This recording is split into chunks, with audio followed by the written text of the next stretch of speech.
할렐루야. 오늘은 광복 제77주년 기념주일입니다. 오늘 함께 은혜 받으실 말씀은 이사야서 46장 8절에서 11절까지 말씀 제가 봉독하겠습니다. 너희 패역한 자들아, 이 일을 기억하고 장부가 되라. 이 일을 마음에 두라. 너희는 옛적 일을 기억하라. 나는 하나님이라. 나 외에 다른 이가 없느니라. 나는 하나님이라. 나 같은 이가 없느니라. 내가 시초부터 종말을 알리며 아직 이루지 아니한 일을 옛적부터 보이고 이르기를 나의 뜻이 설 것이니 내가 나의 모든 기뻐하는 것을 이루리라 하였노라. 내가 동쪽에서 사나운 날짐승을 부르며 먼 나라에서 나의 뜻을 이룰 사람을 부를 것이라. 내가 말하였은즉 반드시 이룰 것이요 계획하였은즉 반드시 시행하리라. 아멘. 오늘은 좀 특별하게 말씀을 전하려고 합니다. 오늘 본문의 말씀을 중심으로 제목은 너희는 옛적 일을 기억하라 하는 내용이요, 그 세부 내용에서는 이 땅에 복음의 씨앗이 어떻게 뿌려졌으며 그때로부터 한국교회가 지금까지 이르기까지 때때로는 부끄러운 역사, 때때로는 한민족을 살리는 소중한 역사를 했던 과거의 역사를 잠시 살펴보고, 오늘 한국교회가 그리고 저와 여러분들이 어떤 사명감을 가지고 살아야 할 것인지를 생각해보는 시간이 되었으면 합니다. 오늘 본문에 이렇게 말하고 있죠. 너희 패역한 자들아, 이 일을 기억하라. 이 일을 마음에 두라고 이야기합니다. 그리고 9절에는 이렇게 말합니다. 너희는 옛적 일을 기억하라. 나는 하나님이라. 나 외에는 다른 신이 없느니라. 나는 하나님이라. 나 같은 이가 없느니라. 우리가 과거의 역사를 돌아보는 것은 과거로부터 그리고 과거부터 오늘에 이르기까지 하나님께서 어떻게 역사하셨는지를 살펴볼 수 있는 기회이기 때문에 오늘은 그러한 내용을 중심으로 함께 말씀을 나누고자 하는 것입니다. 단재 신채호라고 하는 선생은 이런 유명한 말을 남겼습니다. 역사를 잊은 민족에게 미래는 없다. 오늘 광복기념주의를 맞이해서 한국 기독교 초기 역사와 오늘 우리의 가질 사명을 한번 생각해 보기로 하겠습니다. 자, 초기 한국 교회는 이 땅에는 어떻게 복음의 씨앗이 뿌려졌는가 하는 것입니다. 역사를 가만히 살펴보고 정리한 결과 1832년에 깁철라프라고 하는 선교사가 한문으로 된 성경과 주기도문을 배포하고, 그리고 감자와 포도주 재배하는 방법을 알려준 것이 최초였습니다. 어떻게 보면 최초의 선교사라고 할 수 있습니다. 그러나 본격적인 선교가 이루어지지는 않았습니다. 그 뒤에 1866년 30여 년이 지나고 나온 다음에 토마스 선교사가 대동강을 통하여서 복음을 전하려고 평양에 들어가려고 하다가 제대로 복음을 전하지도 못한 채 순교하였습니다. 그래서 퀴철라프 선교사가 최초의 선교사라고 한다면 토마스 선교사는 최초의 순교자라고 할 수 있겠습니다. 토마스 선교사가 순교당한 지 약 한 4년 정도 지나고 난 다음에 1870년대에 만주의 선교사였던 존 로스가 한글로 된 성경의 번역을 시작합니다. 1879년에 한국의 조선인들을 대상으로 세례를 베풀었는데, 세례받은 사람 가운데 서상윤이라고 하는 사람이 존 로스와 함께 한글로 되어 있는 누가복음을 출판하였습니다. 그래서 존 로스 선교사는 한글로 된 성경을 번역한 귀중한 선교사역을 감당하였습니다.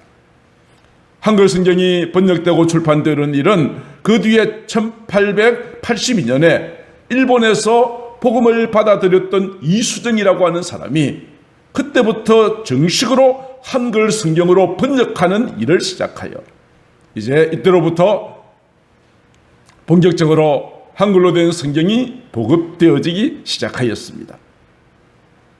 그리고 1884년에 일본에 거주하고 있던 미국 선교사 맥클레이가 당시의 왕이었던 고종으로부터 이 조선 땅에서 교육과 의료 사업을 할 수 있도록 일단 허락을 받았습니다. 그런데 그 해에 알렌이라고 하는 선교사가 한국으로 들어와서 이 당시에 한국에서는 갑신정변이라고 하는 역사적인 어떤 사건이 있었습니다. 그때 고종의 가까운 사람이었던 민영익이라는 사람이 중상을 입었는데 알렌 선교사가 치료해 주었습니다. 알렌 선교사는 의료 선교사였습니다. 이 일을 계기로 해서 알렌 선교사와 고종 왕실은 굉장히 가까운 친분을 맺게 되었고, 그래서 알렌 선교사는 고종의 허락을 받아서 광해원이라고 하는 병원을 세웠습니다. 광해원은 나중에 제중원으로 이름을 바뀌었고, 오늘날 지금 연세세브란스 병원이 바로 알렌 선교사가 세운 바로 그 병원으로 발전하게 되어졌던 것입니다. 의료 선교는 하였지만 아직은 기독교 복음을 전할 만한 환경은 되지 못했습니다.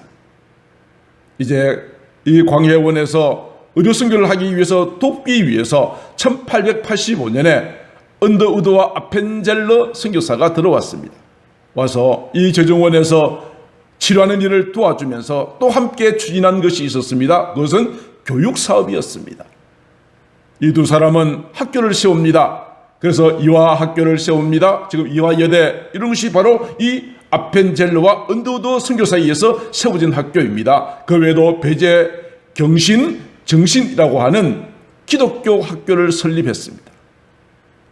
의료와 교육을 통해서 기독교의 따뜻한 온기를 스며들었지만 아직까지 본격적인 복음 전도는 이루어지지 못할 환경이었습니다.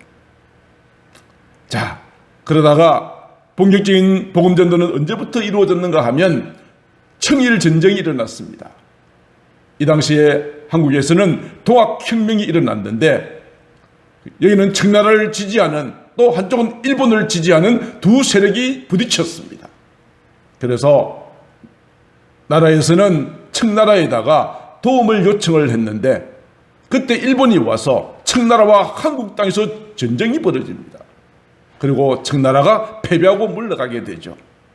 이런 일이 있고 나서 나름대로 나라에서는 그동안 한국의 모든 정신을 지배하였던 유교라고 하는 것의 한계를 느낍니다.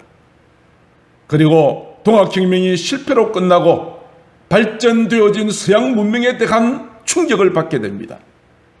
그동안 대원군에 의하여서 세국정책을 벌리고 외국 문물이 들어오지 못하게 했던 것을 그때부터 개방하기 시작합니다. 그러자 선교사님들에 의해서 세워진 병원과 학교를 통해서 이제 복음이 증거되어지기 시작했습니다. 그뿐 아니라 이렇게 기독교 복음을 받아들인 자들이 나라의 근대화를 위해서 앞장서는 일을 했습니다. 대표적인 것이 독립협회를 이끌어가고, 그리고 만인 공동회의 지도자적인 위치를 차지하면서 이제는 복음이 이 모든 독립협회와 만인 공동회를 통해서 많은 사람들의 생활 가운데 들어가는 역할을 하게 되어졌습니다. 이 당시에 여러 가지 가난과 또 여러 가지 사회적인 불안으로 인해서 마음이 편하지 않았던 수많은 사람들이 그때부터 교회로 몰려오는 역사가 일어나기 시작합니다. 그러다가 1903년부터 1907년까지 대대적인 부흥운동이 일어납니다. 특별히 1907년 평양 장대현 교회에서는 집회를 인도하던 중 가장 마지막 날 정말 놀라운 회개의 운동이 일어나고, 그때로부터 평양 장대현 교회에서 시작되어진 이 성령의 강력한 바람이 전국으로 확산되기 시작했습니다. 이때부터는 이제는 나라를 지켜야 되겠다는, 신앙으로 나라를 지켜야 되겠다는 애국 운동도 함께 벌어지게 되었습니다. 이와 같이 한국 기독교는 초기에 정말 선교사님들에 의해서 한글 성경이 번역되고 또 의료와 학교 교육을 통해서 뿌리를 내리기 시작하다가 마침내 이제는 기독교인들이 나라의 모든 중요한 위치에서 지도자적인 역할을 감당하므로 한국 교회의 부흥은 이제는 마치 눈앞에 보이는 것처럼 보였습니다. 그런데 1910년 일본의 강제적인 한일 병합이 일어납니다. 나라의 주권을 다 빼앗겨 버립니다. 이때부터 그동안 뿌리내리기 시작하였던 기독교도 어려움을 겪습니다. 일제에서는 기독교를 자기들이 좀 다루기 좀 거칠은 반일 단체로 보았습니다. 일제강점기는 당시에 이완용을 비롯하여 대한민국의 주권을 팔아버린 매국노들에 의해서 이루어진 것으로 한일 병합을 반대하는 고종을 강제로 폐위시키고 순종을 세워서 억지로 만들어서 한일 병합 이후에 일본은 식민 통치를 시작하기 시작했습니다. 이런 식민 통치 가운데 눈에 가시와 같았던 존재들이 한국에 있는 교회들이었습니다. 기독교인들이었습니다. 그래서 일제는 일본 이 당시 제국은 기독교인들을 제거하기 위한 한 사건을 날조합니다. 소위 105인 사건이라고 하는데 이 내용은 기독교 지도자들이 데라우치 마사다케 총독을 암살하려고 했다라는 이런 터무니없는 누명을 뒤집어 씌워서 이 모든 총독 암살 사건의 그 배후에는 기독교 지도자들이 있다 해서 105명의 기독교 지도자들을 강제로 체포하고 그들을 박해하였습니다. 그뿐만이 아닙니다. 이런 기독교가 일제의 식민 통치에 가시가 된다고 생각하였던 저들은 선교사들에 의해서 세워진 기독교 학교를 자기 총독부 아래 통제 아래 넣기 위해서 여러 가지 방법을 택합니다. 그래서 저들은 모든 관립 공립 학교를 식민지 교육을 시킵니다. 그리고 1908년에는 사립학교령을 공포합니다. 사립학교, 이 당시 사립학교는 기독교 학교들이 대부분이었거든요. 요사이에도 지금 우리나라가 사립학교, 물론 일부 비리가 있는 것은 사실이지만 기독교 학교의 건립 정신을 훼손하는 이런 정책들을 하고 있잖아요. 이 당시도 그랬다고요. 사립학교를 통제하기 시작합니다. 특별히 그들의 초점은 어디에 있습니까? 기독교 학교를 압박하는 것이었습니다. 그리고 종교와 교육을 분리하도록 강요하여서 기독교 학교에서 예배드리거나 복음을 전하지 못하게 하고 그 대신에 천황 숭배를 강요했습니다. 이런 어려움을 겪고 있는 한국교회, 이제는 일제가 한일 병합으로 식민지 정책을 펴고 있을 때 그로부터 약 9년 동안 고통을 참고 있던 이 민족을 잠깨우는 놀라운 사건이 일어났습니다. 1918년 미국의 윌슨 대통령이 민족 자결주의라고 하는 것을 선포했다는 이야기를 듣고 그래 이제 우리나라도 일본의 모든 압제로부터 해방되어야 하겠다는 그런 운동이 벌어지기 시작했습니다. 이러한 운동은 특별히 기독교 교인들을 중심으로 일어났습니다. 이 당시에 기독교인의 숫자는 2%밖에 되지 않았습니다. 얼마 되지 않았습니다. 그러나 3.1운동이 일어날 때에 독립선언서에 33명이 서명하였는데 그 중에 절반이 16명이 기독교 교인이었습니다.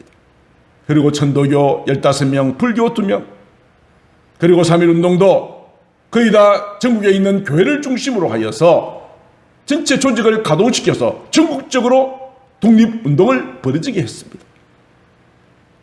이러다 보니 3.1운동이 끝나고 난 다음에 일제가 기독교와 교회를 바라보는 시각이 고울리가 만무합니다.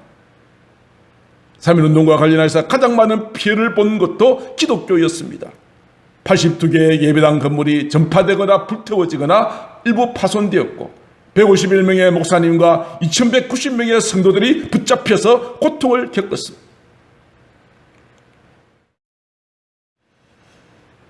이와 같이 한국 기독교는 이 나라가 정말 어려운 가운데 있을 때 분연히 일어서서 나라와 민족을 살리는 귀한 사명을 감당하는 소중한 역할을 저희들이 감당하였던 것입니다.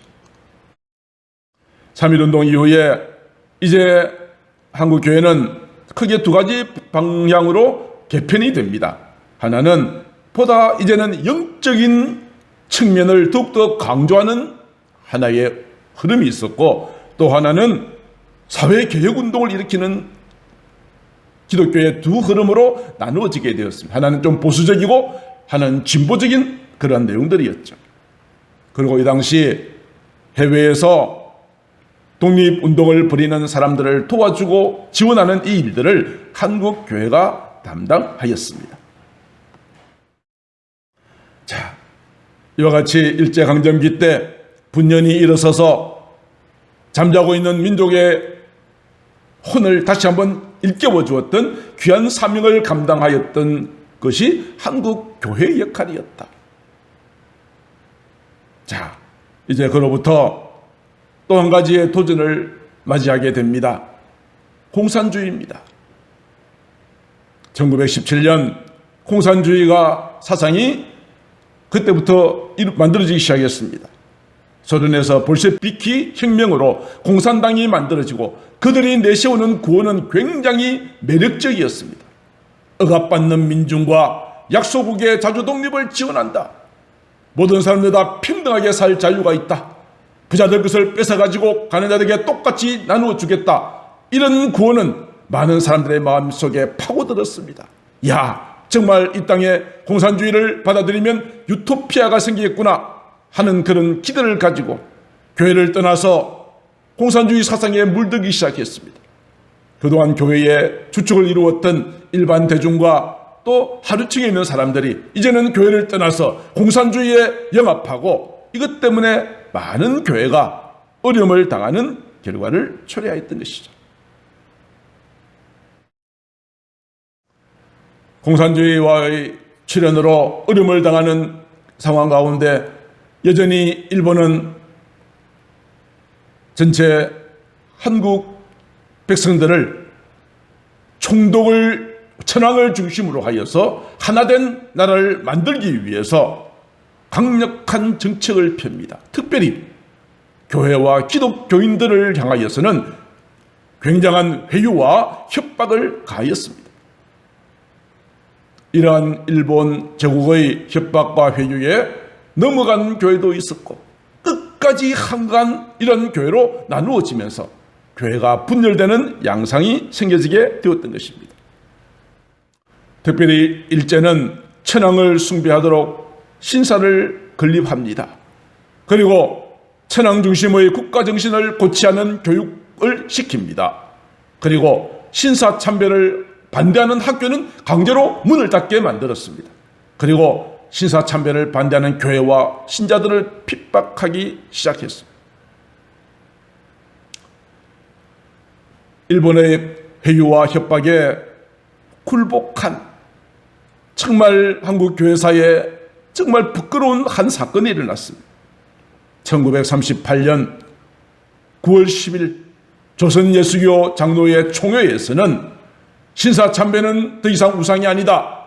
신사참배하기로 동의한다 하는 긴급 동의안이 가결되고 일제의 그 회유와 협박에 무릎 꿇은 목사들이 앞장서서 신사참배하고 성도들을 이끌어가는 이런 죄를 범하였습니다.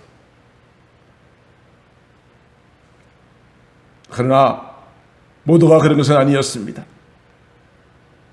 많은 교인들은 내가 죽으면 죽으리라고 하는 각오를 가지고 끝까지 저항하면서 믿음을 지켰습니다. 대표적인 한 사건이 1940년 3월 달에 목사님들이 안동에서 모여서 이러한 5가지를 결의하였습니다. 첫 번째, 신사참배는 목숨을 걸고 반대한다. 두 번째, 신사참배를 하는 학교에는 자녀들을 입학시키지 않기로 하자. 신사참배하는 교회는 출석하지 말자. 그리고 신사참배하지 않는 사람들끼리 모여서 가정에서 예배를 드려라.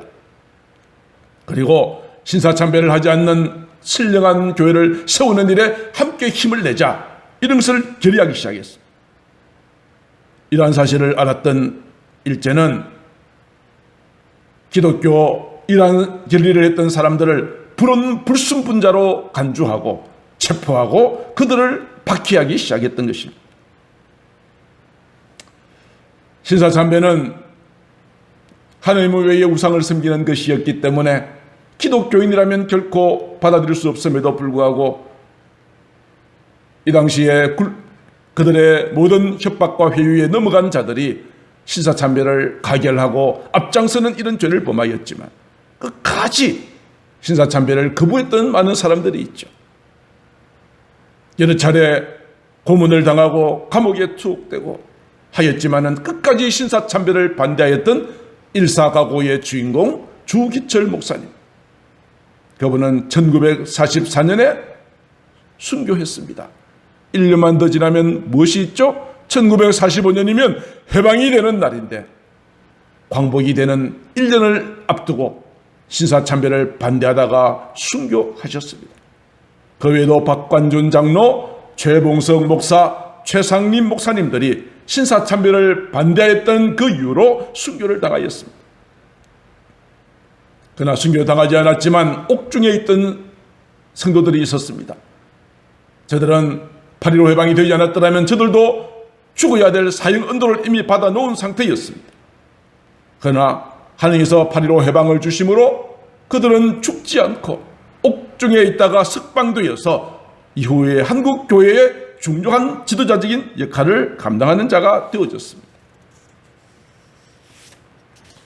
자, 이와 같은 고초 끝에 하나님께서는 대한민국의 해방의 기쁨을 허락해 주셨습니다. 1948년 8월 15일 그날은 36년 동안의 일제의 억압으로부터 해방되는 기쁨의 날이었습니다만 북한에 있는 기독교 교인들에게는 그렇지 않았습니다.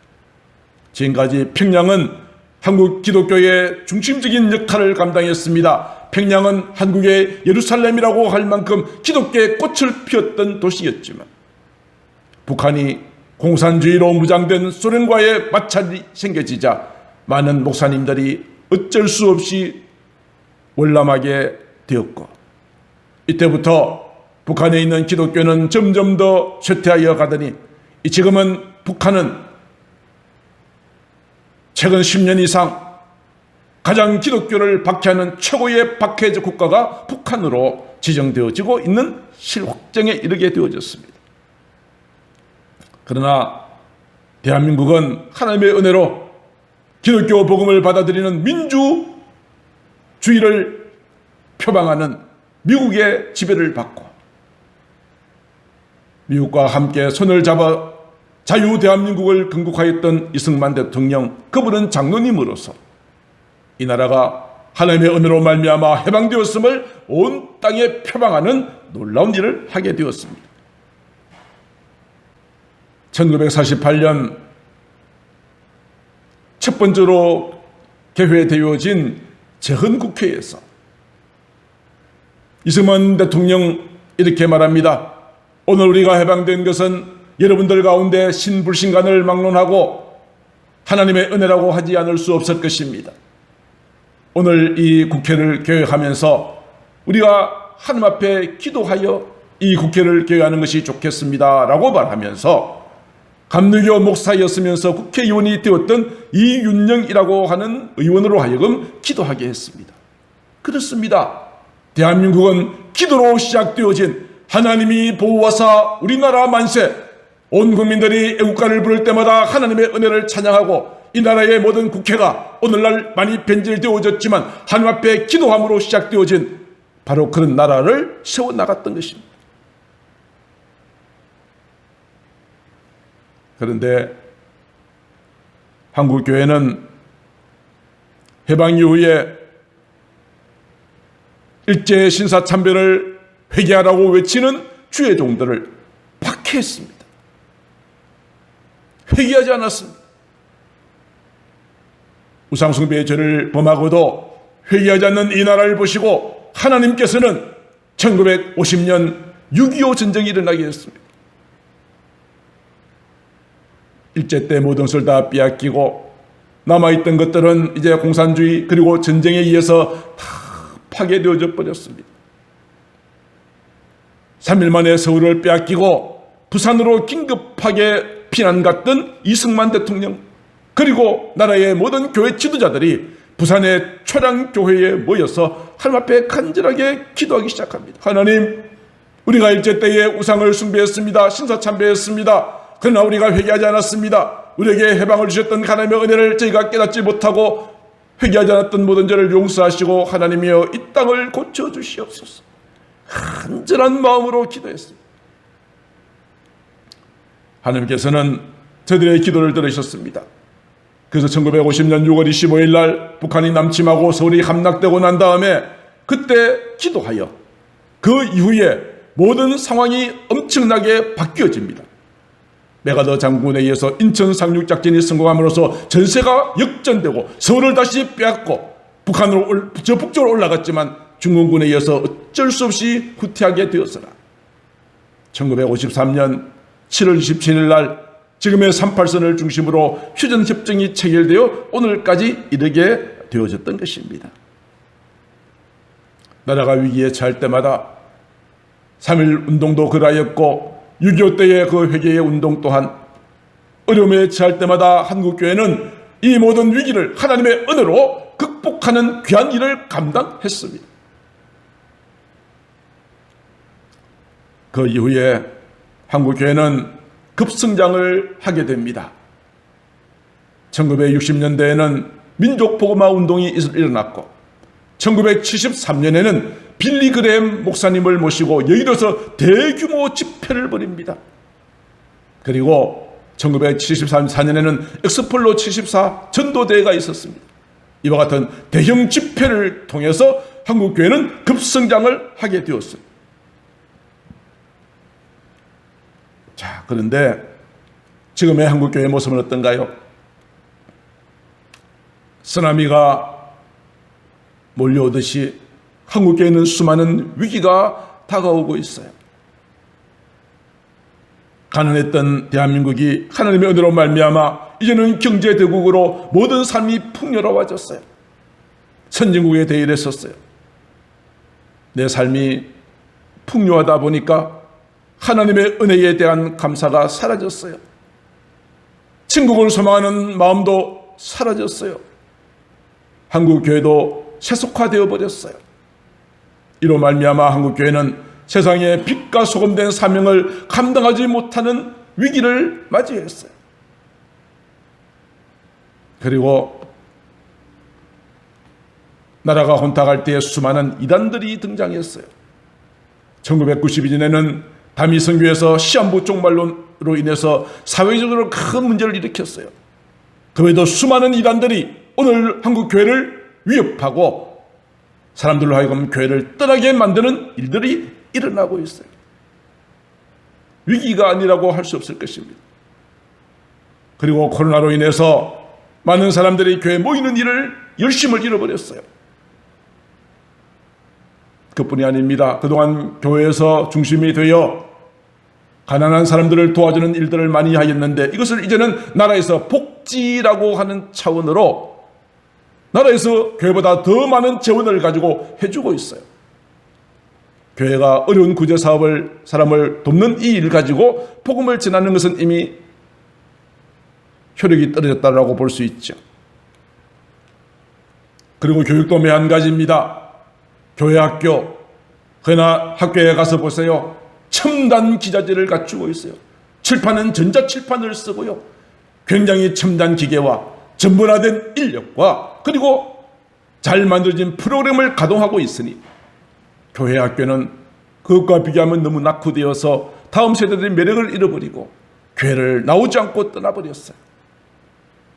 한국교회의 미래가 우려스럽다고 볼 수밖에 없습니다.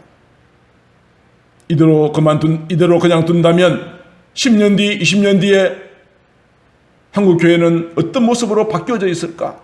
불보듯 뻔하지 않습니까? 그렇다면 우리는 어떻게 해야 될까요?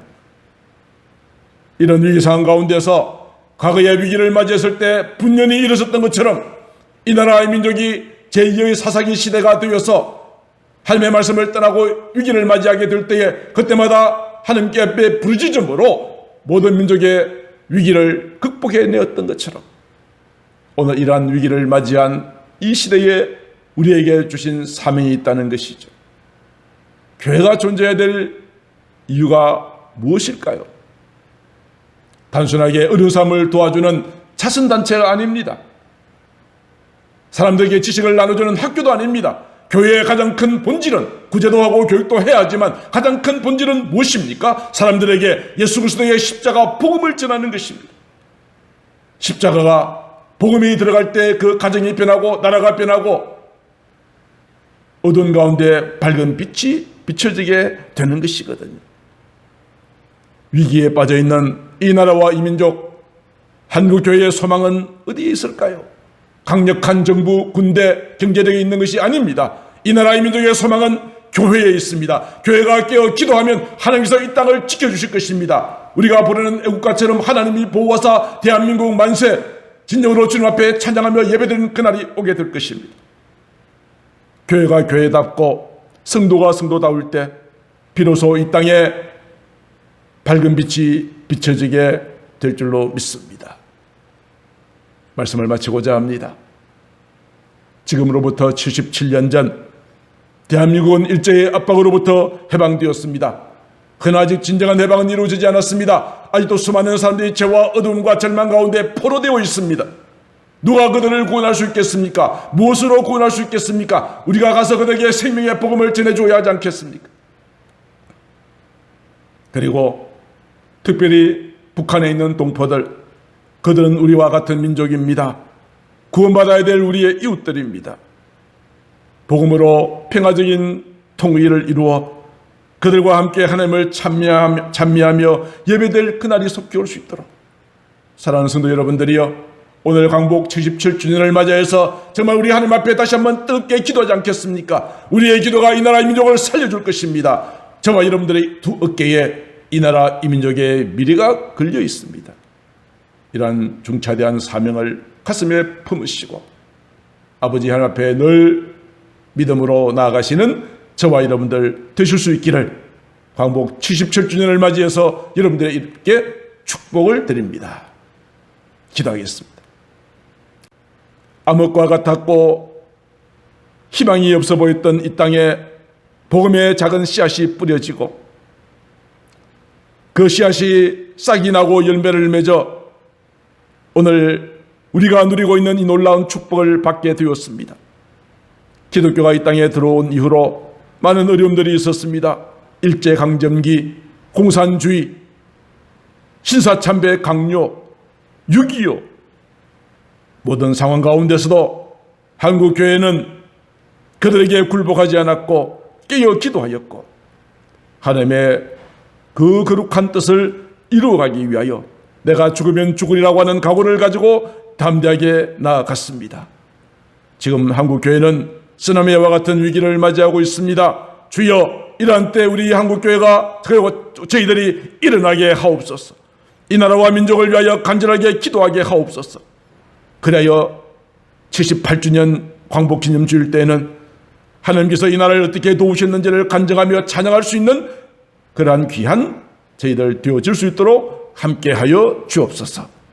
이 모든 말씀을 사랑이 많으신 우리 구주 예수님 이름으로 기도드리옵나이다. 아멘.